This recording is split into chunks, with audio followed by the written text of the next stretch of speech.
What's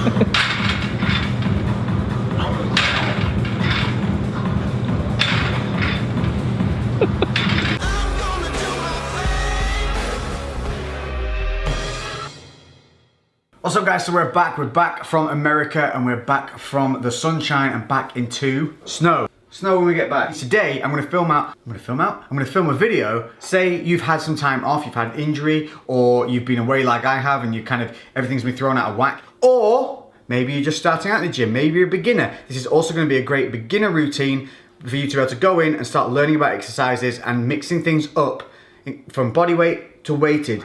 This is going to be the way you get back into training to get the blood flowing, get the muscles moving, get those mind to muscle connections firing again, but reducing the risk of injury. The worst thing you can do if you've had time off is, it's a great thing to have the mentality to want to go back in, but if you do that, if you go straight back in, you have to remember that you got to that peak prior to stopping because you were consistent. And then if you have a break and then go back into the high end of that consistency, chances are your body's not going to be primed for it and stuff is going to get tweaked, it's going to pull, and you're going to just increase that risk of injury. So it's going to do you no harm. In fact, it's going to do you a benefit in doing some full body workouts. And that's what I'm going to take you through today. It's going to include some functional movements, it's going to include bodyweight movements and weighted movements. We're going to go through each exercise individually. I'm going to tell why they're good, why we're doing them, how many sets, how many reps, and then you can literally take it, go, use it, get yourself feeling nice and loosey-goosey again.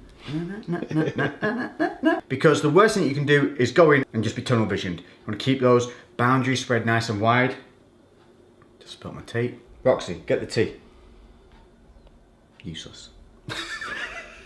Might be wondering what all these cardboard boxes are in my way. A quick look, and I'm going to do this a full food haul review, but this is our muscle food delivery we tend to get once a week. So this is more like what we do in terms of supplementation, is we eat more things than we drink more things. But I'm getting back onto my Pro Weight Team. There you go, there's a new name for a shitty brand. New Pro Weight Team 4000. Super big. I'm getting back onto using shakes again to bulk up my protein because I have a bad habit of sitting on my ass and not eating enough. So shakes come into play when that happens. Meals are ready cooked meals, so for lazy man meals, stick them in the microwave. Then we have like the treats like brownies, and then there's other stuff in here like egg whites, meat, and all those things. So I'll go through those in depth in another video, and that'll be to do with my maintenance diet, which will be for the new series, which is coming your way soon. Right. Back to what we were talking about. So we're going to sprint to the gym. Ready? 3, 2, 1. My face is on fire. I haven't taken pre-workout for a while, and I just took some of the EHP RPM before I came, and I forgot it has B-Trelin in it, and now my face is a tingle. Anyway, we're here at the gym, and you can see it's snowing, it's cold. I'm wrapped up. This is something I want to talk to you about. I see guys going to the gym all the time, and no matter what the weather, cold, hot, whatever, they come straight in, top off, into a vest. It's the daftest thing you can do. Don't feel like it's an ego competition when you come to the gym. Wear what you feel comfortable. If you want to train in a hoodie the entire time, stay in your hoodie. Don't feel pressured into taking it off. Just the same, don't feel pressured into stripping down to try and show off to other people. Trust me, nobody else in the gym cares. Well, nobody else worth their time cares. They're too busy sorting themselves out. I don't look around or judge anyone else in the gym at the same time. So when you come in, stay wrapped up and stay warm. That way you're going to protect the joints. You can actually get the blood into the muscles faster and keep it there. You're going to keep yourself healthier for longer simply by letting your body warm up properly. So that's also going to include warming up through dynamic motions. I'll link it in the description below for you, so you can go and check those out. That's the shoulder routine warm-ups and everything. That will help prevent injuries alongside this, staying wrapped up. So for the first few sets, keep your layers on until you feel warm, until you even get a slight sweat going. Then you can start delayering if you need to. But if you feel comfortable, if you feel good with the layers on, keep them on. It ain't an ego show. With that being said, it's got to be warmer in there than it is out here. So.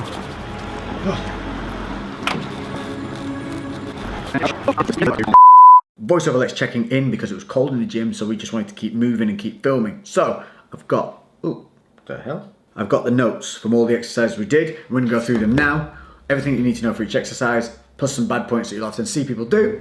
Starting with body weight, moving into weights. So this routine starts with body weight, and we start with the pull-ups. Hand position is one of the main things people get wrong with this. Too many people try to go too wide. If you're not 6'4", you don't need to be grabbing the edges of the handles. Just go as wide as feels comfortable. Next, elbow rotation. Your elbows need to be rotated outward. Cut back to me a sec. So what I'm talking about here is a lot of people will tend to roll their elbows in and end up lifting like this. What we want to do is roll the elbows out, and then as we pull the body up, think about doing a double bicep. Rather than being here, you would roll the elbows out to show the biceps more. Try and do the same thing as you pull up. This will help the lats to expand, and it'll stop those scapulars from being a little bit impinged or holding in. It'll make them move through a full range of rotation. Back to the video. So once you've got that locked down, another problem can be overarching of the lower back. You can avoid this by doing your pull-ups with straight legs. So engage your core and just pull with straight legs, and this will help you develop a better habit. There's no problem with putting an arch in your lower back, it just needs to be controlled. So overall, remember, control, hand position, elbow rotation, straight legs if you need it, no jerky motions, and make sure you're activating the muscle. Unlike this. You can do it, put your back into it. I can do it, put your ass into it. Next up, we've got a chest and tricep activator, which is a press up variation. Here you're going to use a medicine ball, and you're going to do a press up into a close grip press up. So we're hitting the chest and the triceps. For this one, we're going to call it from chin to chest. So the medicine ball on the floor, you want to touch your chin to the medicine ball for your press up.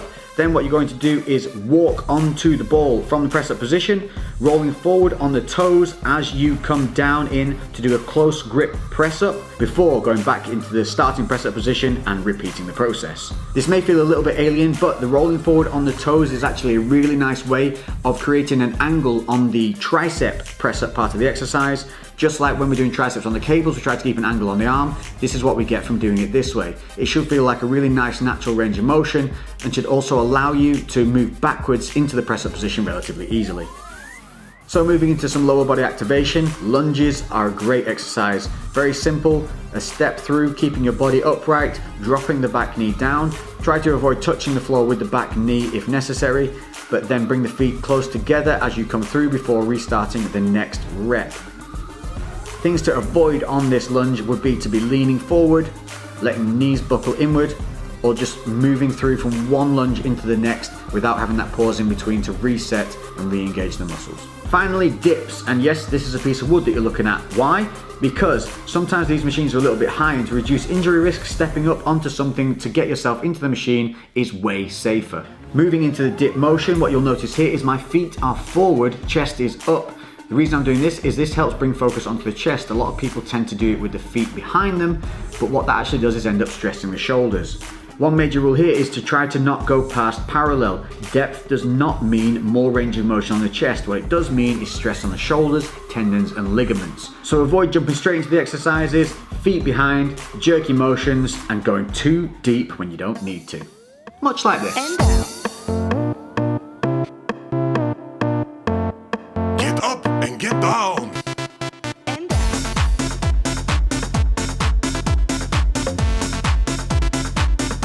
Now we're moving on to the weighted exercises, starting with a nice compound with the bench press. One on this is hand position. Again, don't go too wide. Here you can see I'm just a thumb's distance away from the beginning of that grip. Little fingers should be on the edge of the bar marking at most, but often you'll find that holding it a little bit closer is more comfortable. Body posture on this is vitally important. You want to have your scapula engaged, you want your feet solid and planted and a little bit behind the knees if possible, because you're going to be driving through your feet. You want an arch in your lower back and you want your lats to be engaged. Starting with a slightly lighter weight, you're going to do some pause reps, just holding at the base and then driving through the palms. You're going to increment up the weight if needed, or you can stay the same if it's enough, but only go up by small amounts, say 5 kilograms, around 10 pounds at a time. Don't jump too quickly. One thing that you need to check is to make sure that the bars are balanced, and that means checking that the ends are tight. Getting racked and re-racked all the time, these bars can become loose, and it's just something to keep an eye on. As you get heavier, you can reduce the amount of pause that you put at the bottom and just do a slower negative. As the muscles overload, the ability to maintain control of the body is going to become more difficult. So pausing at the bottom can often cause you to become out of balance. So maintaining the body posture, drive through your feet, squeeze the glutes if you need to, if you find that your hips are moving around, and extend without dipping the chest and keeping the shoulders back. Things to avoid: not setting your posture properly and just jumping into the exercise. Literally.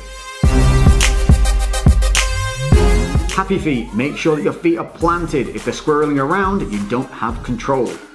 Dipping of the chest, overextending with the shoulders. Neither of these things are good.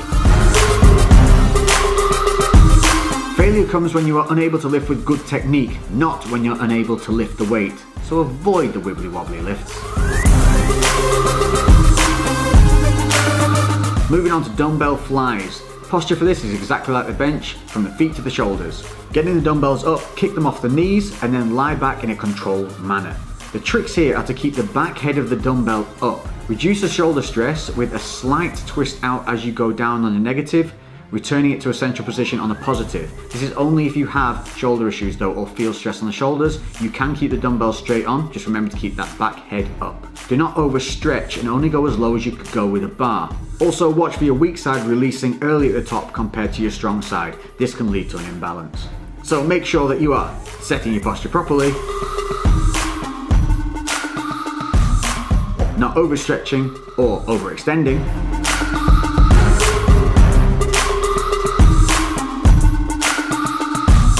or faffing around with any unnecessary rotation. Next up, hitting the back with some seated rows. Posture setting is one of the most important things on here, making sure to drive out with the legs and arms at full extension, so you're not rounding the back. This is going to be really important for setting up the start of the movement. At the top of the rep, you want to engage the scapula, keep your chest up, pull from your elbows and not the hands. This is going to help engage the back more and help you feel it. This is also going to help with the mind to muscle connection. Make sure you squeeze at the top with your chest up and pulling your elbows through, then release to a full arm extension before following through with the body. Don't do both at the same time. Making sure to keep your back neutral and not rounding off. Put the weights back down by releasing at the legs, not rounding at the back. So avoid rounding the back to get that extra stretch. Overextending on the positive to get those added gains. And releasing the stack by releasing your spine. Onto the final back motion, and that's the lat pull down. Here the hand positioning is going to be the same as the pull-up, so don't go too wide. We're going to be pulling to the front, and you want to keep your chest up with a slight core engagement so that the rib cage isn't allowed to raise excessively. Engage your scapula and roll the elbows out.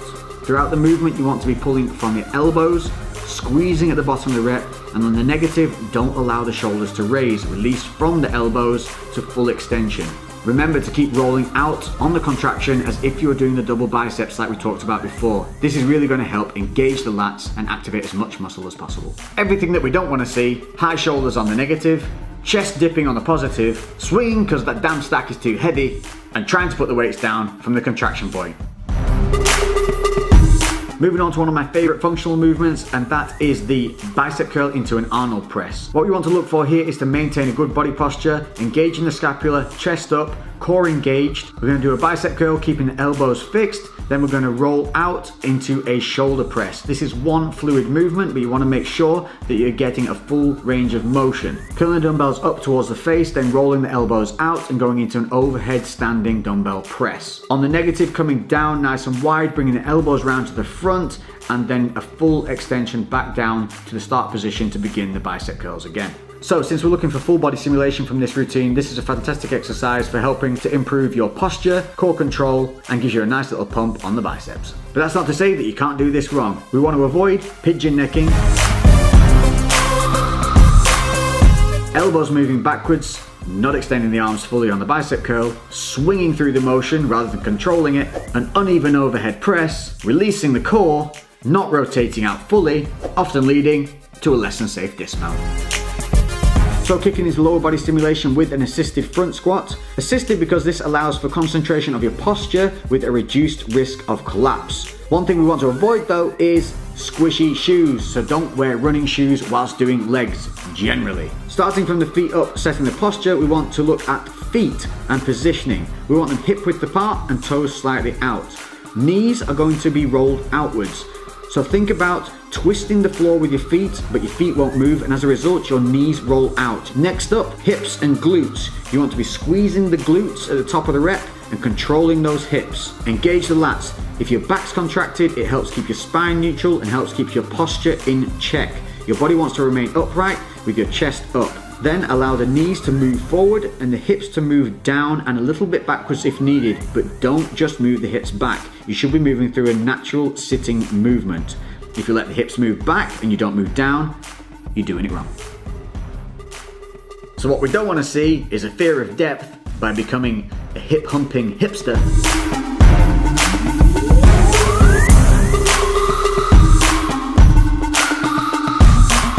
Just because it's assisted doesn't mean ego lifting helps. Avoid heavy lifting and partial reps.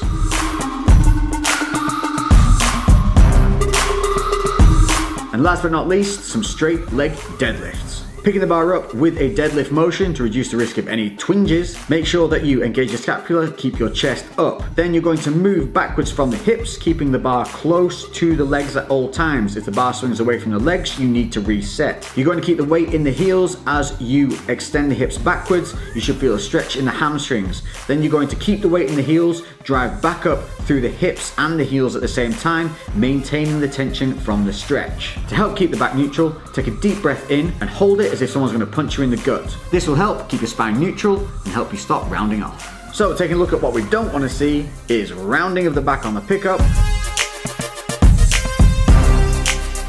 swinging away from the legs on the negative, and hyperextending on the positive. All of these things can lead to no gains, plenty of pains. So there you have it, a good full body workout that you can utilize if you've had some time off the gym or if you're new to the gym. A lot of things we explained here can help you develop a good motor pathway and good habits from the get-go. Like I said, these full body exercises don't have to be isolated to every single muscle group. It's just a good overall stimulation for the body to help it get the blood flow, joints moving, muscles stimulated, and get you back into that consistent routine. If you've liked this video, don't forget to hit the thumbs up. Comment below with any questions that you have. I do always make an effort to read all the comments and I will answer them. Guys, if you see a question in the comment section that you know the answer to, don't be afraid to answer it. That's what this whole thing's about, building that community, building that crew. Until the next video, I've been Lex, you've been you. I'll catch you in the next one. I'm out.